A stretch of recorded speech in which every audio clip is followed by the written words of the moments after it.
Salute Manchester City. സമ്മർദ്ദത്തിൻ്റെ കൊടുമുടിയിൽ നിൽക്കുമ്പോഴാണ് ഏറ്റവും അപകടകാരികളാകുന്നത് എന്ന് നിങ്ങൾ ഒരിക്കൽ കൂടി തെളിയിച്ചിരിക്കുന്നു.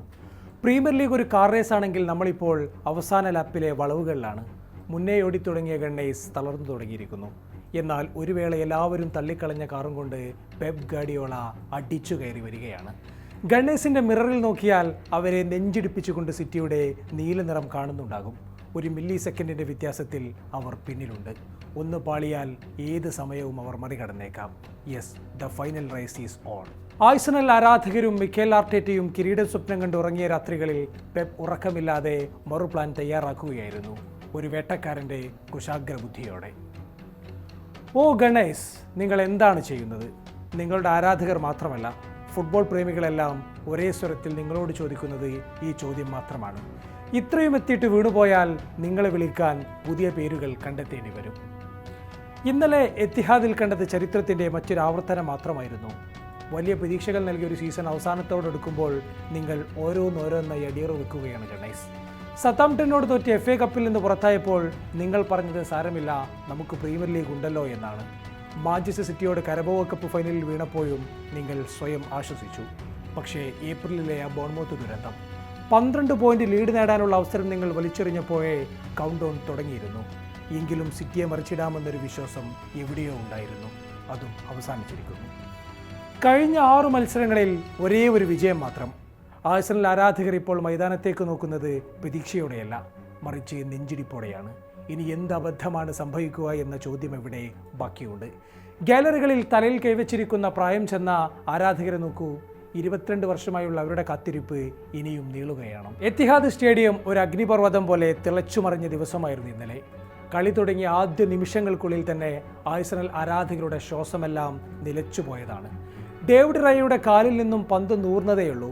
തക്കം പാർത്ത് എർലിംഗ് ഹാലൻഡ് അത് പിടിച്ചെടുക്കാൻ ഓടിയെത്തി. എന്തോ ഭാഗ്യത്തിന് മനസാന്നിധ്യം വീണ്ടെടുത്ത റയ അത് തട്ടിയകറ്റിയത് കൊണ്ട് മാത്രം ഗണ്ണേഴ്സ് രക്ഷപ്പെട്ടു. തൊട്ടു പിന്നാലെ സിറ്റി ബോക്സിൽ നിന്നും ചെറുക്കി തൊടുത്ത ഷോട്ട് ഗബ്രിയലിന്റെ ശരീരത്തിൽ ഉരസി ചെന്നടിച്ചത് പോസ്റ്റിൽ. ഹൈ എനർജിയിൽ മത്സരം 16-ാം മിനിറ്റിൽ റയാൻ ചെർക്കി. ആ പേര് എത്തിഹാദിൽ ഉറക്കെ കേട്ട നിമിഷം. അൾജീരിയയിൽ നിന്നും ഫ്രാൻസിലേക്ക് കുടിയേറിയ മുൻഗാമികളെപ്പോലെ കാലുകളിൽ മാജിക് ഉള്ളവൻ.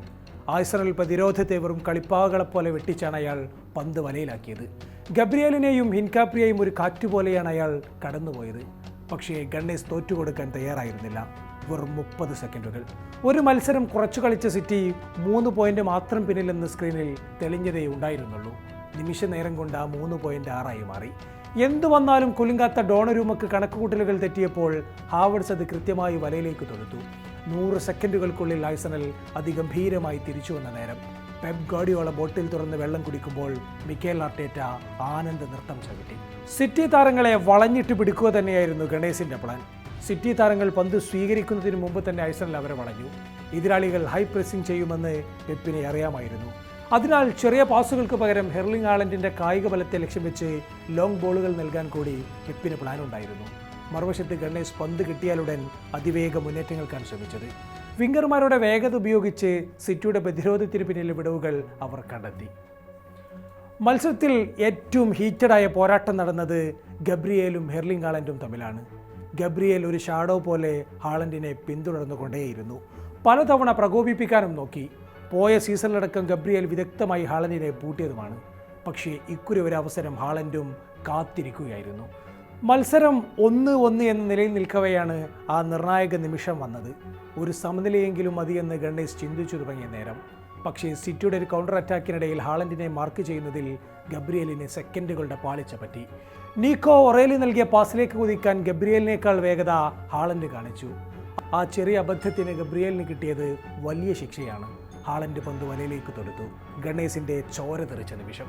സിറ്റി ടേബിളിലെ ലീഡ് വീണ്ടും 3 കുറിച്ചുവെന്ന് സ്ക്രീനിൽ തെളിഞ്ഞു. ഗോളടിച്ചതിന് ശേഷവും ഹാലൻഡും ഗബ്രിയേലും കാളക്കൂച്ചന്മാരെ പോലെ കൊമ്പ് കോർക്കുന്നത് കാണാമായിരുന്നു. ഇരുവരും മുഖാമുഖം വന്നതും ഹാലൻഡ് തൻ്റെ കീറിയ ടീഷർട്ട് കാണിച്ചതുമെല്ലാം മത്സരത്തിൻ്റെ വീര്യത്തിന് തെളിവാണ്. റഫറി ആന്റണി ടൈലർ ഏറെ പാടുപെട്ടാണ് ഇരുവരെയും ശമിപ്പിച്ചത്. സിറ്റി കളിക്കുകയും ആഴ്സണൽ കാണുകയും ചെയ്യുകയായിരുന്നില്ല. ആരാധകരെ സീറ്റിൽ നിന്നും എണീപ്പിച്ച ഗോളെന്ന് തോന്നിച്ച എത്രയോ അവസരങ്ങൾ ഗണ്ണേഴ്സിനുമുണ്ടായിരുന്നു. 61-ാം മിനിറ്റിൽ ബോക്സിന് തൊട്ടുപുറത്ത് നിന്ന് ഏസെ ഉതിർത്ത മനോഹരമായ ഇടങ്കാൽ ഷോട്ട് സിറ്റി ഗോളി ഡോണരുമയും മറികടന്നുപോയി. എന്നാൽ പന്ത് ഗോൾ പോസ്റ്റിന്റെ ഉൾഭാഗത്ത് തട്ടി ഗോൾ ലൈനിലൂടെ ഉരുണ്ടു നീങ്ങുകയും ഒടുവിൽ ക്ലിയർ ചെയ്യപ്പെടുകയും ചെയ്തു. 73-ാം മിനിറ്റിൽ ഗബ്രിയലിന്റെ ഒരു പവർഫുൾ ഹെഡർ നീക്കോ ഒറേലയുടെ ശരീരത്തിൽ തട്ടിത്തെറിച്ചെങ്കിലും അത് പോസ്റ്റിലിടിച്ചാണ് വന്നത്. മറ്റൊന്ന് കൈ ഹാവർട്സ് വരുത്തിയ ഫിനിഷിംഗിലെ പ്രശ്നങ്ങളാണ്. 59-ാം മിനിറ്റിൽ മാർട്ടിൻ ഒഡേഗാർഡും എസ്സയും ചേർന്നൊരുക്കിയത് ഒരു സുവർണാവസരമായിരുന്നു. പക്ഷേ ഹാവർട്സിന്റെ ആ ഷോട്ട് ഡോണരുമയുടെ നേർക്കായിരുന്നു കൊടുത്തത്.